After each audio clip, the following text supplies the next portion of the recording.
It was December 4th, 1940. Frank and Bessie Gilmore, along with their 10-month-old son, Frank Jr., were drifting through Texas. Bessie was 9 months pregnant. She went into labor. Frank pulled over in a small oil workers town where Bessie gave birth to their second son, Fay Robert Kaufman. Kaufman was just one of many aliases that Frank Gilmore used to throw people off his trail. He was a so-called 100%er. He sold ads to non-existent magazines and kept 100% of the profits for himself. Bessie was appalled that Frank had named their son Fay, so 2 weeks later, as they resumed their aimless trek, Bessie changed the baby's name to Gary Mark Gilmore. The next 8 years proved to be hard ones for the Gilmore family. They moved from town to town. Bessie had a third son, Galen. Frank was abusive, drank too much, and often wound up in prison. When Gary turned 8, Bessie forced Frank to settle down in Portland, Oregon, where he sobered up and created a legitimate publication called the Building Code Digest. He traveled frequently on business, a good thing for Gary and his brothers, because when he was around, they never knew what to expect. The children got beaten frequently for no reason or what he considered a good reason. Sometimes he would even sneak up behind them and hide behind the door when they came in and just attack them for no real reason. Frank's beatings varied from spanking to hard blows with razor straps, belts, and sometimes clenched fists. Bessie wasn't immune from Frank's rage either. He often beat her in front of the kids. But above all, it was Gary who suffered the most from his father's physical and verbal abuse. There was something in Gary that reminded my father, I think, of disappointments in his own past, and I think reminded him of his own rage. Gary received a good deal more of my father's anger than any other person in the family. In 1951, when Gary was 11, a fourth son, Michael, was born. Soon after, they moved again to Salt Lake City. There, Gary became involved with a group of neighborhood thugs. They introduced him to cigarettes, alcohol, and shoplifting, and he was hooked. After only a year, the family moved back to Portland, and Gary began spending much of his time at nearby Johnson Creek. At the tender age of 12, Gary was already getting drunk and playing hooky from Joseph Lane Grade School, where he was known as a delinquent with a hatred of authority. The people I taught with who had known him felt that he was volatile and would have easily exploded if anybody had pushed him, so they didn't. They didn't push him to do his homework or anything else. They just, let him sit in his desk and do what he wanted to do, and which is what he did. Gary loved the attention he got from being rebellious. He liked to impress friends with his bravado. One of his favorite stunts was to stand in the middle of a railroad bridge with a train barreling down the tracks. Just seconds before being crushed to death, Gary would run to the end of the bridge and jump to safety. At age 14, he dropped out of 9th grade at Franklin High School and hitchhiked to Texas with his parents' permission. They thought the trip would do him good, let him sow his wild oats. Gary only stayed in Texas a few weeks. He ran an illegal poker game and used his winnings to buy sex, alcohol, and drugs. The thrill soon wore off, and he returned to Portland, where he started a car theft ring. In May 1955, he was caught, and his father came to his aid, hiring an attorney for his delinquent son. Gary got off with a warning from the judge. A pattern was beginning that would repeat itself each time Gary got on the wrong side of the law.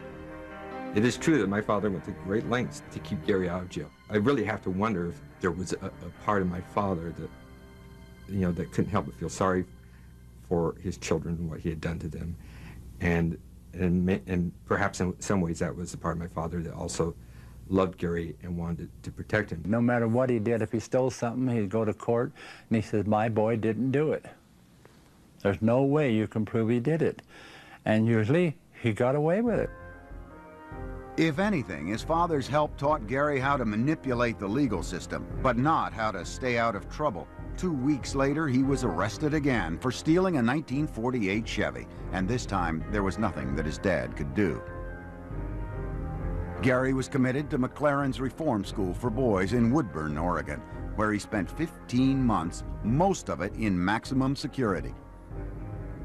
A common punishment was for them to be stripped of their clothes and locked in an attic room that had broken windows inside a cage. Sometimes in the middle of winter, spend 2 or 3 days in that room. A lot of the kids who were in that room would take broken glass and sort of carve themselves, make little tattoos on their hands. Gary was released from McLaren in January 1956. He spent the next 2 years in and out of jail. In later years, he would look back on this period of his life and come to 2 conclusions: that he wasn't determined enough to be a successful thief, and that he had quit caring about anything and was completely adrift. In 1958, he was picked up for statutory rape. His father helped to get the charges dropped, but Gary was sentenced to a year on an old car theft charge and sent to the Oregon State Correctional Institution in Salem, Oregon. In mid-1960, the girl he had raped gave birth. Gary's parents told him falsely that the child had died. He would never learn the truth. And that wasn't the only secret his parents kept from him. It was in prison that the issue of his birth certificate surfaced. Prison officials could only find records for Faye Robert Kaufman, and neither Frank nor Bessie cared to explain the discrepancy. So Gary began to doubt that Frank was his real father. He really wondered, where did he come from? I think it was kind of a torturous thing for him to not know where he began.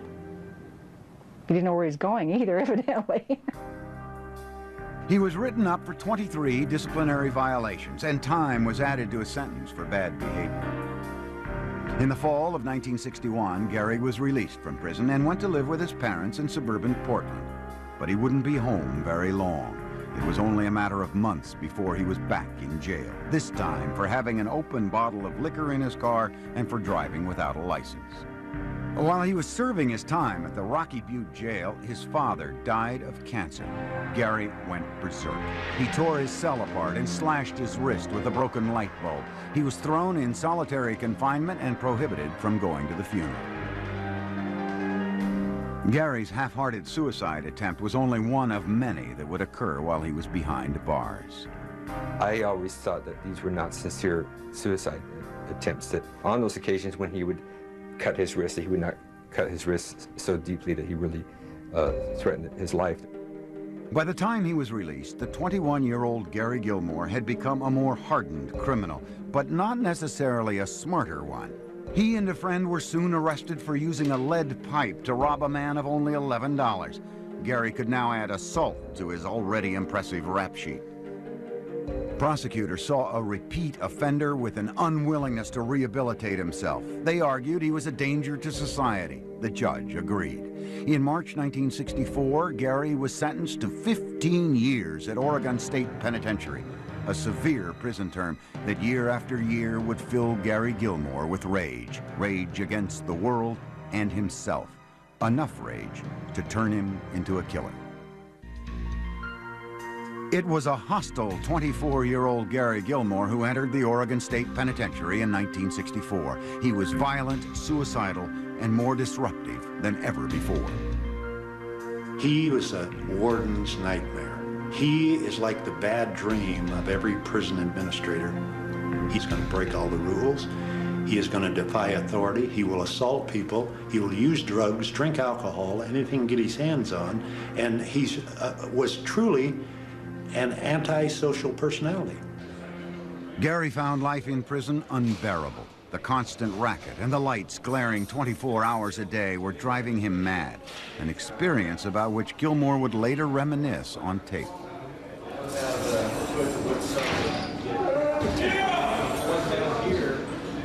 It's noisy. You're subjected to all kinds of shit you don't want to hear and be a part of, and ringing bells, hollering, get up, or we'll come in and take your bedding and all that shit. He said it was like walking up to the edge of hell and looking over and maintaining your balance as well as you can. He told me one time in one of his letters that the only affordable emotion that you have when you're in prison is anger. Gary's anger found its outlet in a constant litany of complaints, mostly about his dental care. Shortly after his arrival at prison, his rotten teeth were pulled, but the dentures given to him never seemed to fit. It became his personal crusade. He even assaulted dentists. He carried it to an extreme that I've never seen with anybody else. That was his cause, and you know, he rallied around that, and this went on for months and months and months. They don't fit, they don't work right. He used to break them, flush them down the toilet. He tried everything. Hunger strikes, and I think he cut on himself more than once. The prison put Gary in its version of solitary confinement, the disciplinary segregation unit. 23 hours a day alone in a cell with 1 hour to exercise and shower. Gary was a frequent visitor. It was in segregation that another side of Gary Gilmore emerged. He began writing poetry, drawing, and educating himself in the humanities, art, and literature. His IQ was 130. I think he found a kind of solace in solitary. For all that he did to be the big, hard convict, I think solitary was actually sort of his comfort. He found himself removed from all that threat and all that sort of ongoing horror. But not even solitary confinement could silence Gary Gilmore. He continued his fight for new dentures, even going so far as to convince a group of inmates to enter into a suicide pact in protest. They all slit their wrists at the same time. Some came close to dying. Gary only scratched himself. The prison had had enough of Gary Gilmore. In 1970, he was admitted to the psychiatric unit. It was decided that an antipsychotic drug called Prolixin would be administered, a drug with often painful and humiliating side effects. The thing that we saw was this shuffling, slurring, inept, drooling. It was a nightmare. But from Bessie's point of view, I think it was more than a nightmare. Yeah. He told me about being paralyzed, not even being able to unzip his pants to take a pee, not being able to move. At the urging of Gary's mother, the prison finally took Gary off Prolixin, but with the end of one source of pain, another soon took its place. In 1971, Gary's younger brother, Galen, died during surgery at the age of 27. But for once, instead of reacting violently, Gary immersed himself in his artwork, cultivating his natural artistic talent by working in the prison art shop and winning several contests.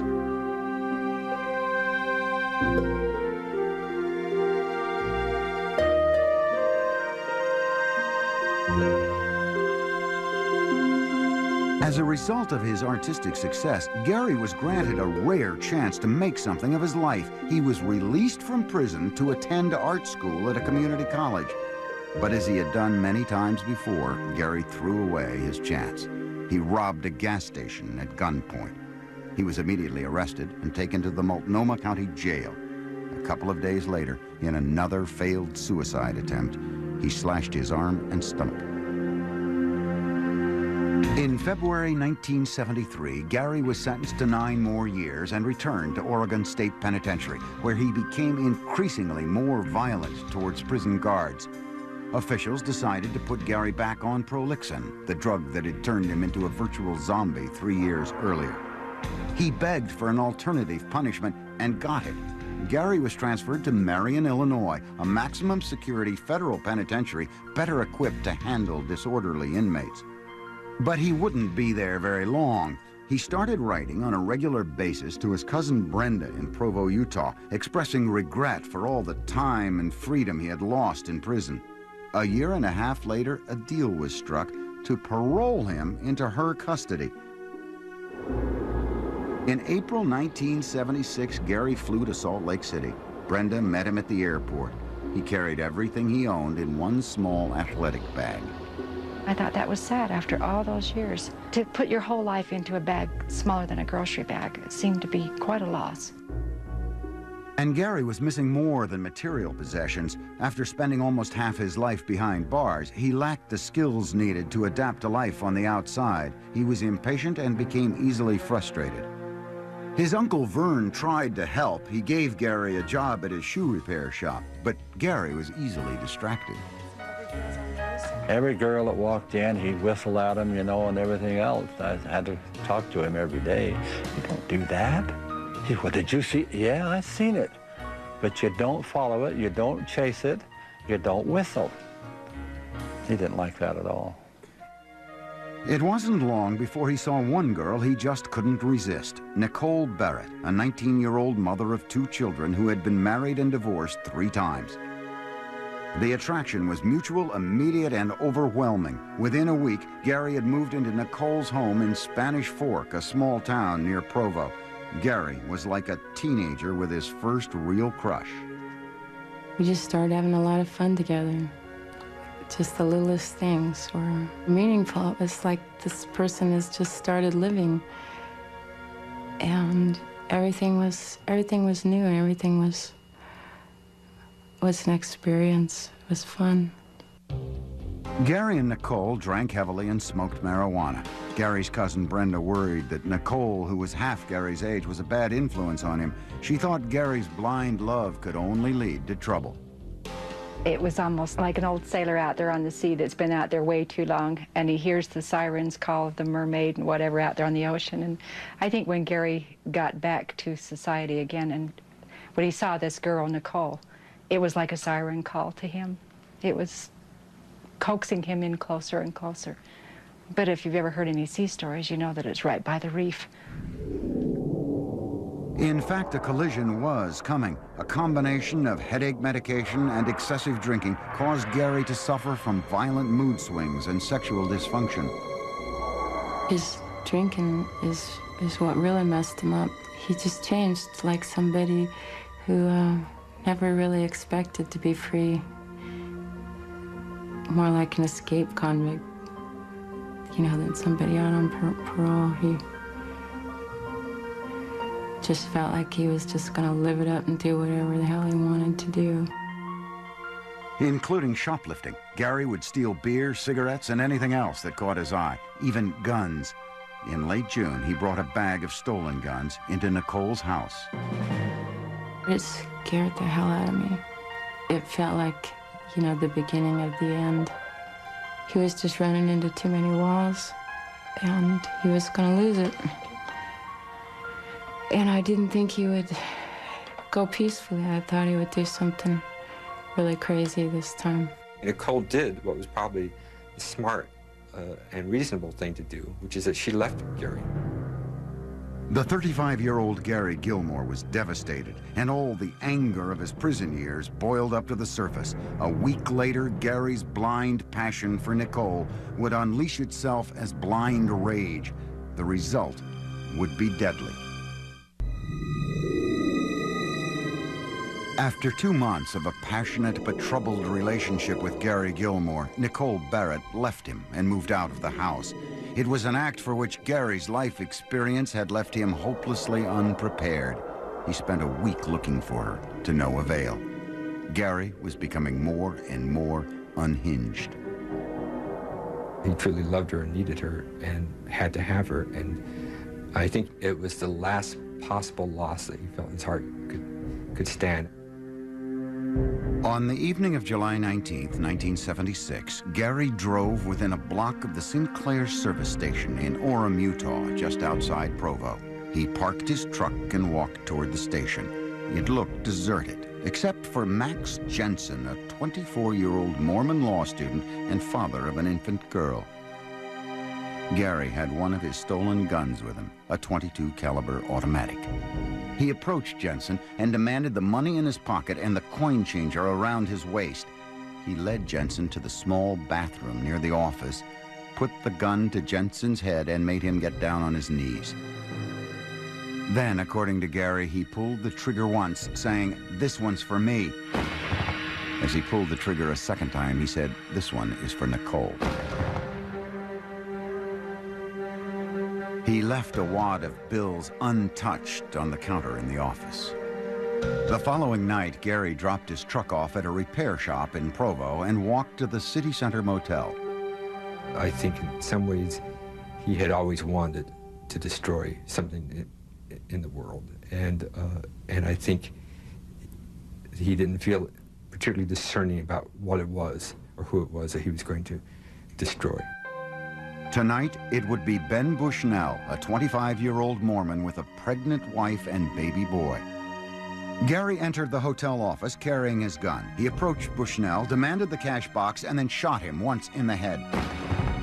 As Gary ran out, he reached under a bush to dispose of the gun. The pistol went off, sending a bullet in one side of his hand and out the other. Dazed and bleeding, he drove to a friend's house and called his cousin Brenda, asking her to bring him bandages and painkillers. But instead, Brenda called the police. I didn't know what Gary would do. He shot someone Monday, someone Tuesday, and it was Wednesday. We had to stop him. Gary was arrested and taken to the hospital to have his hand bandaged. Later that night, Lieutenant Gerald Nielsen interrogated Gary, recording part of the conversation on tape. Gary denied any involvement in the killing and asked Nielsen to check out his alibi. That's what happened. I know you don't believe it. I really don't. I really don't. I think you did, and I can't understand why you ended up shooting people. I killed anybody. I didn't, like I told you, I didn't, that's where I was at in the middle. But if I go check with these people, and they still believe BS, they will, you sure? Everybody else say that? Well, didn't I tell you a little different times or whatever? I went back and talked to him and said, hey, your alibi's full of holes. People didn't confirm your story. And then he admitted about killing those guys and told me that he didn't know why he did it. But he did know exactly what he'd done. And something inside of him was just broken because of his stupidity, drunkenness, whatever it was. He had that look kind of like a beaten dog that comes back to be petted again. Somehow a fog seemed to have lifted in Gary's mind. For the first time, the consequences of his actions became clear to him. He said, I read the obituaries. They were young, they were missionaries and had young families. He said, I really feel bad. And he said, I ought to die for that. I said, do you want to die?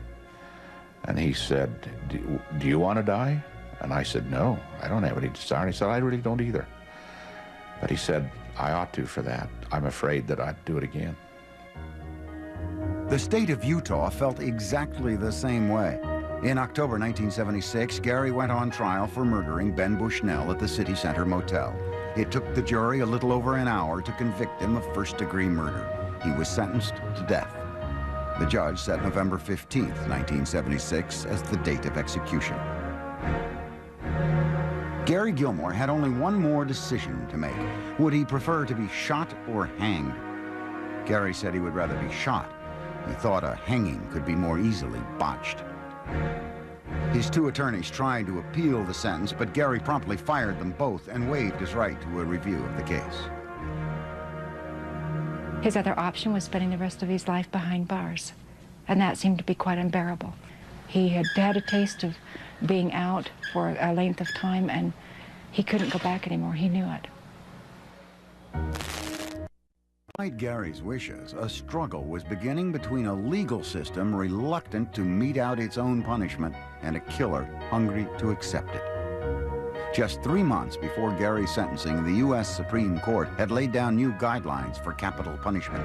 Gary Gilmore was about to be the first test of those new guidelines, and if he got his way, the first person executed in the United States in 10 years. Over the next few months, his story would make headlines around the world as he challenged the legal system to carry out his death sentence.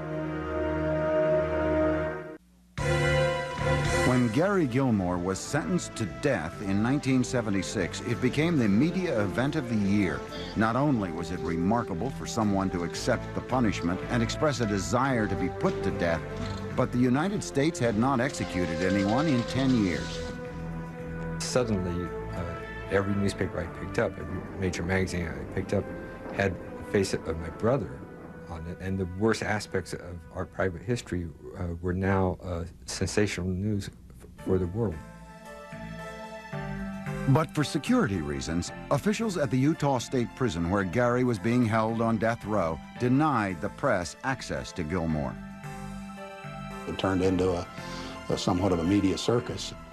One of the networks tried to land a helicopter in the inmate recreation yard to get a better angle, hopefully to shoot through some windows into a cell area. We literally had to go to the FAA and get an restricted airspace over the top of the institution. The prison was inundated with letters to Gary from Right to Life groups offering to help save him, others from supporters and admirers. Gary became a sex symbol. He had girls 15, 14, and 18 writing him letters that from Hawaii won, and he took great delight in reading them.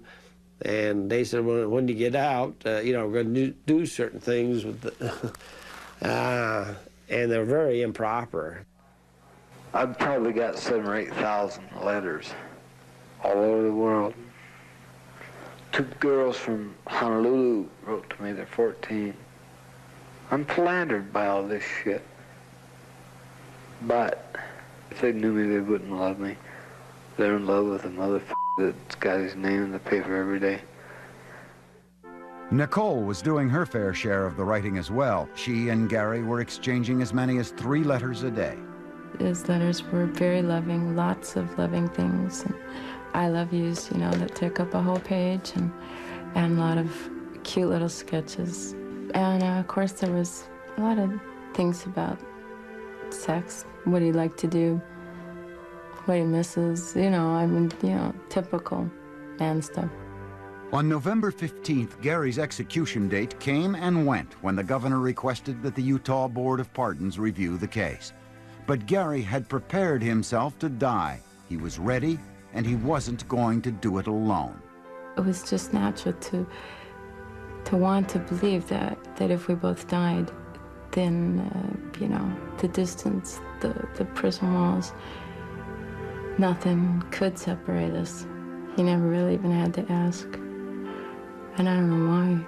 At that time of my life, I was just very much in love with him. I figured if any two people ever really needed each other, truly needed each other, then we did. That afternoon, Nicole went to the prison to visit Gary. She was carrying 35 sleeping pills in a balloon which she hid in her vagina. There were another 35 at home for herself. She and Gary made a pact to take them at the same time.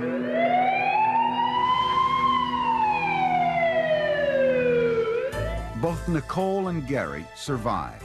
Nicole was committed to a mental hospital, and after a few days, Gary was returned to prison.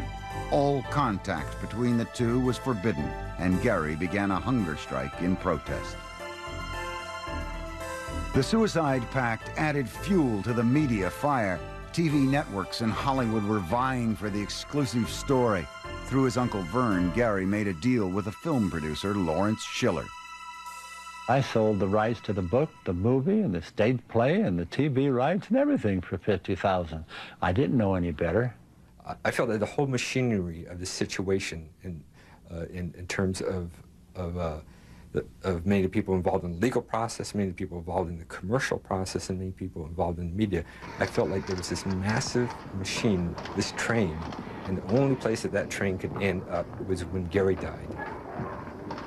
And Gary was about to get another chance to fight for his death. On November 28th, he appeared with a new attorney before the Board of Pardons.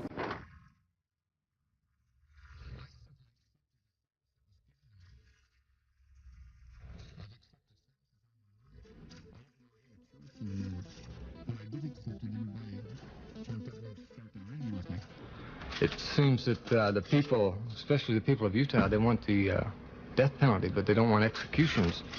And when it became a reality that they might have to carry one out, well, I started backing off on it. Well, I took them literal and serious when they sentenced me to death.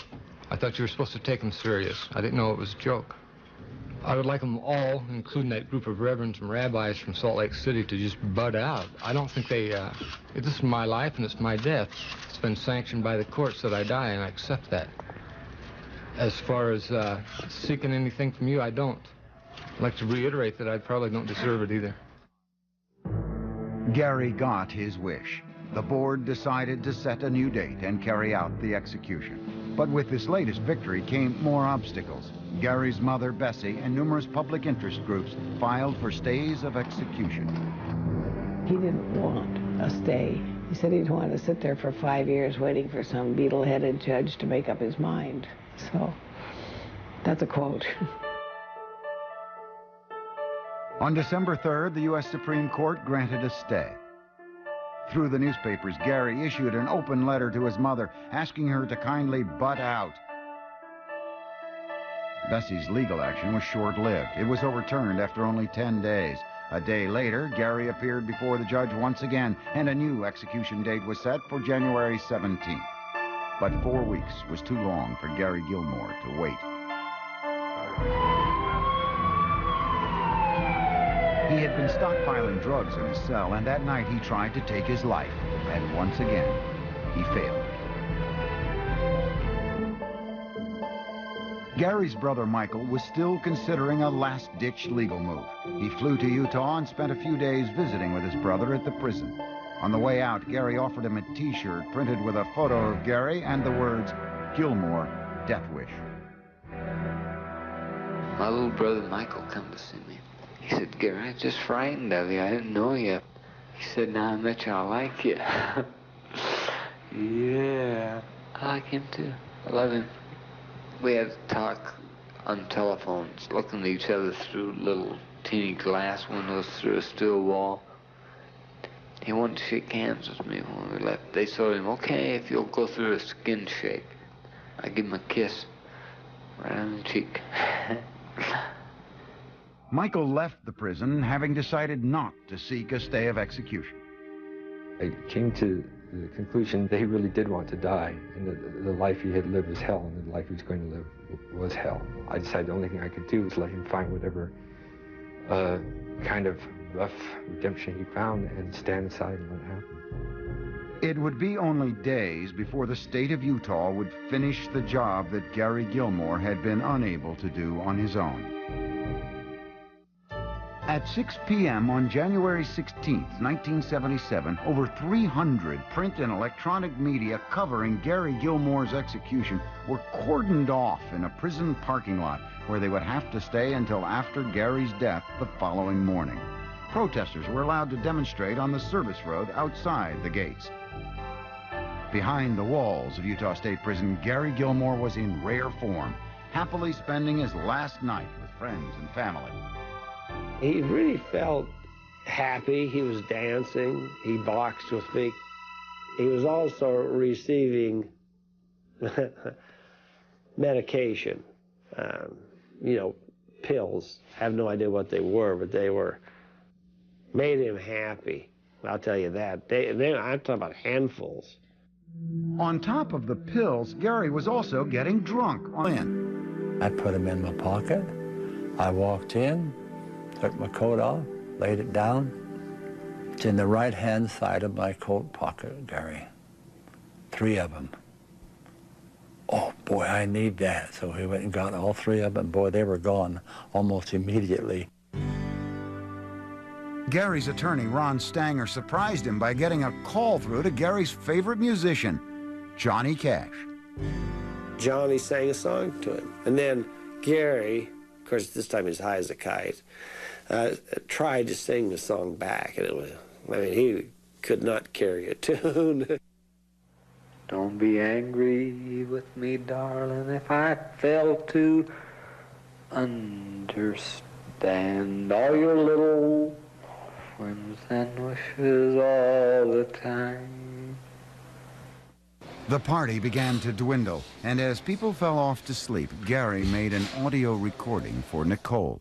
Oh, baby, I love you. You're part of me. Man, I can't be anything without Nicole. If I didn't have you, wow, I'd go wild. Oh, baby, I want to be free of this planet. I just want you too. Later that night, the American Civil Liberties Union managed to secure a last-minute stay of execution. A few hours later, the 10th Circuit Court of Appeal holds an emergency session in Denver, Colorado, overturns that stay, allows the execution to go forward. Then we have to get the sentencing judge out of bed in the early morning hours so that he can issue a new sentence. So it was, you know, it was a very hectic kind of evening managing Gilmore, because even during that last 12, 14-hour period, we were on again and off again on 2 occasions. Here I am again. They're going to close the door. Man, they just come and told me that they still may execute me. Nicole, I want to be executed. I want to be dead. I want to be out of this f***ing shit. It's been a bum life. By 7:30 a.m., the execution was back on. Prison guards escorted Gary, Vern, Lawrence Schiller, Gary's lawyers, and 2 clergymen to an abandoned cannery behind the prison. Gary was loosely bound to a chair with padded nylon straps. He sat facing a gray muslin curtain only 25 feet away. There were 5 small openings for the rifles. A paper target was pinned over Gary's heart. Even in the last minutes of his life, Gary Gilmore showed no fear of death. Strapped to the execution chair, he jokingly offered to arm wrestle his uncle. He says, "Let me try you just one more time." "Oh, Gary, I can pull you right out of that chair." And he says, "Would you?" And right at the last minute, he's still joking. I was the last one to see him, and I was terribly emotional. I mean, I was in shock. And I went over and, you know, gave him a hug. We were all lined up in a half circle, and